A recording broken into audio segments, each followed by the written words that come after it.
Hello everyone, आज जो chapter करने वाले हैं उसका नाम है ज्योग्राफी लेसन, जो कि आपका सेकंड चैप्टर है हनी ड्यू का। इस लेसन की हम फटाफट से समरी कर लेते हैं ताकि आपको पूरे लेसन का आइडिया बहुत अच्छे से मिल जाए। इस लेसन के पोइट हैं जुल्फिकर घोष। ओके, क्या आप इमेजिन कर सकते हैं कि आपकी सिटी 10,000 फीट से कैसी दिखेगी? शायद ये आपको ऐसी दिखेगी कि आपको लगेगा कि इससे ज़्यादा प्लान्ड और इससे ज़्यादा परफेक्ट कुछ भी नहीं है। लेकिन ये सिटी आपको पूरी तरह से डिफरेंट दिखेगी अगर आप वहीं पर रह रहे हैं, उसी के बीच में रह रहे हैं। हाइट से नहीं बल्कि जहाँ पर ये सिटी है वहीं से आप उसको देख रहे हैं। जब हमारा एरोप्लेन स्काई में स्प्रैंग करेगा, मतलब स्काई में जाता है, तो ये बात पूरी तरह से क्लियर हो जाती है कि हमारा शहर ऐसे क्यों बसा हुआ है।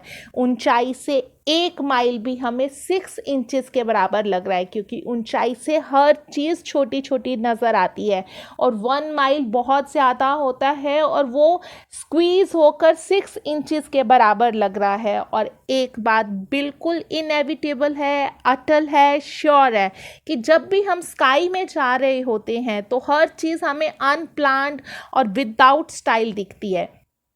लेकिन जब हम ग्राउंड पे होते हैं तब भी हमें सब कुछ हैपहैज़र्ड सा लगता है, हॉचपॉच सा लगता है, क्लमजी लगता है। लेकिन जैसे ही हमारा जेट 10,000 फीट की ऊंचाई तक पहुंचता है तो वही सब चीज़ें जो हैपहैज़र्ड्स लग रही होती थी, जो अनप्लान्ड लग रही होती थी, वो इतनी प्लान्ड और सिस्टमेटिकली लगती हैं कि ऐसे लगता है कि ये कोई ज्योमेट्रिकल फिगर है और हर चीज़ मेज़र के साथ यहाँ पर तैयार की गई है। और जैसे जैसे आप ऊंचाई पे जाते जाएंगे कि आपको पता चलता जाएगा कि हमेशा रिवर्स के पास ही सिटीज़ क्यों बसी हुई हैं, रिवर्स के पास ही ज़्यादा लोग क्यों बसे हुए हैं, वैलीज़ ही क्यों पॉपुलेटेड होती हैं। वैलीज़ मतलब जो 2 माउंटेन के बीच में प्लेन एरिया होता है ना, दैट इज़ कॉल्ड वैलीज़, कि वहीं पर ही सबसे ज़्यादा लोग क्यों बसते हैं।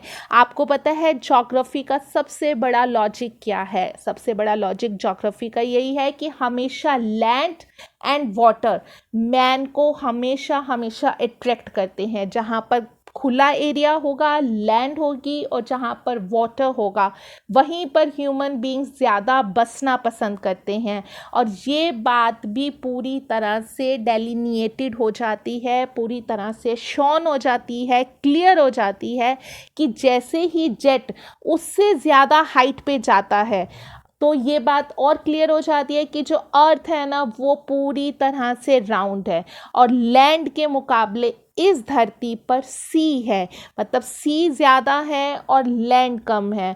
And one thing is difficult to understand कि पोइट इतनी ऊंचाई पर भी जाकर ये नहीं जान पाते हैं कि अर्थ पर इंसान ही इंसान से नफरत क्यों करता है, क्यों शहरों के बीच में दीवारें खड़ी हैं, क्यों लोग एक दूसरे को मारते हैं।